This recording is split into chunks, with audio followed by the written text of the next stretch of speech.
study nga. Hindi na namin namalayan yung oras. Ano pa gusto It mong was at marinig? this moment that he knew he fucked up.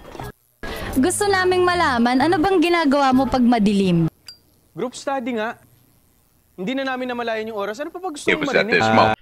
Welcome back mga kaaldab. Ito na naman po ang inyong lingkod, si Mr. Destiny. At magbibigay po tayo ng pinakamainit na update po ngayon sa social media mga kaaldab.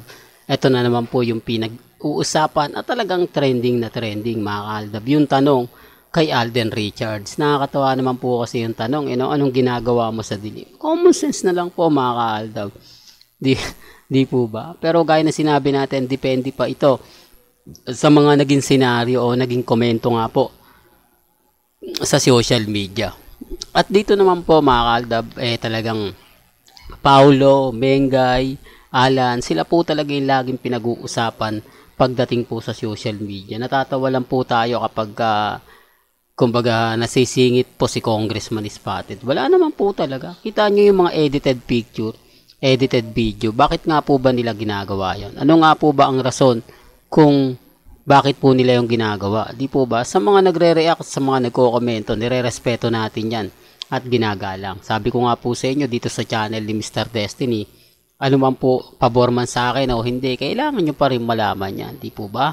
Pero bago natin ituloy itong mainit na update natin, kung bago ka lang sa channel na to, at isa kang true-blooded Aldab Nation, na nagmamahal po kina Alden at kay Mengay, tama po ang channel na pinuntahan mo, kaya consider na po kita bagong subscriber. At dito naman po tayo kay Alden. Bakit daw po ganun ang tanong? Bakit daw po sa dami ng tanong, yun daw po yung naisipan?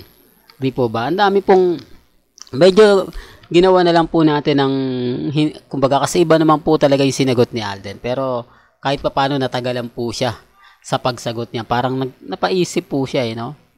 Real talk to kung napanood niyo po yung buong video. Siyempre hindi natin po pwedeng ibigay at ipakita rito. Di po ba? Makaka-copyright po tayo. Sabi ko nga po sa inyo, dito po sa channel ni Mr. Destiny, ano man po yung mga nababasa ninyo, nakikita po ninyo, napapakinggan po ninyo, okay lang. Po ba? Yun lang naman po yung importante. Ako, masaya ako mga kaaldab.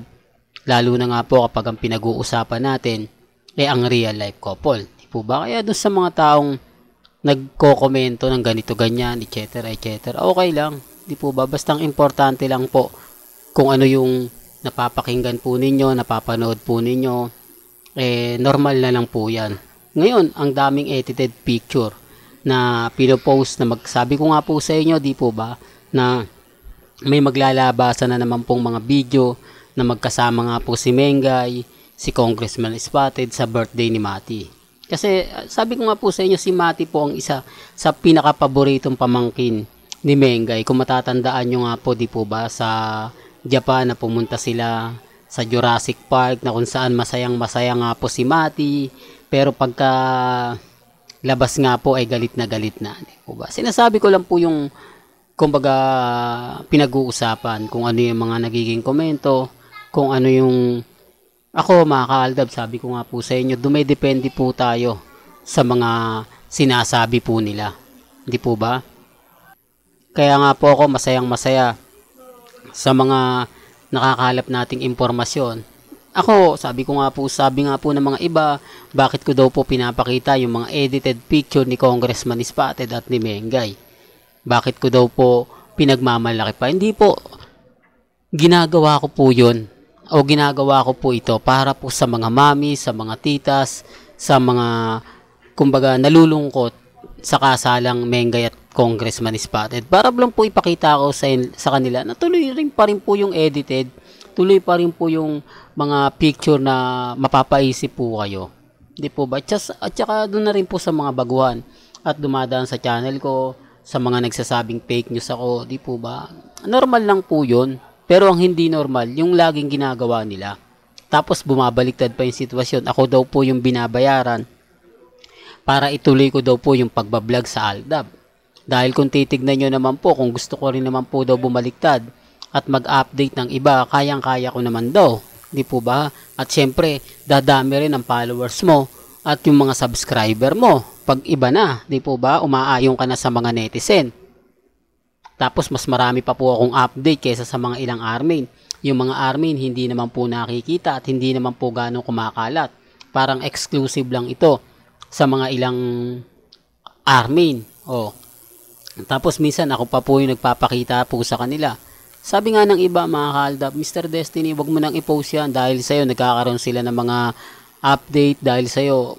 Para rin malaman din po nila kasi mapapaisip din po sila, oo, nandun na tayo. Magkakaroon nga po sila ng update. Yung iba magiging masaya. Ay, magkasama pala si Congressman Arjo at si Mengay sa birthday ni Mati. Pero titignan mo yung braso, yung leeg, yung muka. Doon pa lang mapapaisip ka na eh.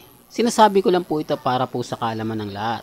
Para lang po sa mga taong dumadaan at bumibisita sa channel natin. Ginagawa ko ito mga kaaldab para kumbaga sabihin, para bigyan kayo ng kumbaga update. Lalo na po ngayon na gaya nga po ng in-update natin. Sabi nga po ng mga nagkomento po sa akin, bakit nga po daw buong showtime ang kumbaga sinuspinde? Kumbaga ang kasalanan nga po ba ni Juan, magiging kasalanan din po ba ni Pedro? Wala namang kinalaman si Pedro sa kasalanan ni Juan. Di po tama naman po Kasi yung mga judge, yung mga ibang host, nakagawa rin po ba ng kamalian? Sabi ko nga, ang dapat isususpindi lang po talaga si Vice at yung kumbaga si Iyon, di po ba? O si Ayon man yun, di po ba? Pero gaya ng sabi ko, depende na lang yan sa pananaw ng iba. Depende na lang po ito sa mga taong magre-react at magko-komento. Ang sa akin lang naman po, kung ano lang yung latest, kung ano lang yung trending, dun lang po tayo. Po ba? Pagdating naman po dito sa channel ni Mr. Destiny, 101% updated po kayo. Ano man po yung mga nababasa ninyo, nakikita ninyo, napapanood po ninyo, chill lang tayo. Yun lang naman po yung importante. Lalo na nga po ngayon na napakarami pong kumbaga nag-aabang, tumututok po kung ano na nga po ba ang mangyayari sa Aldab Nation. Sinasabi ko lang po yung katotohanan Well, hanggang dito na lang po yung updates natin Kaya kung gusto nyo pa po ng pinaka-latest at sariwang update, abay tutok lang po kayo sa channel ni Mr. Destiny para updated po kayo sa mga latest at sa mga bagong video po na ilalabas po natin maya-maya lang. Hanggang sa muli, salamat po sa panonood at pakikinig.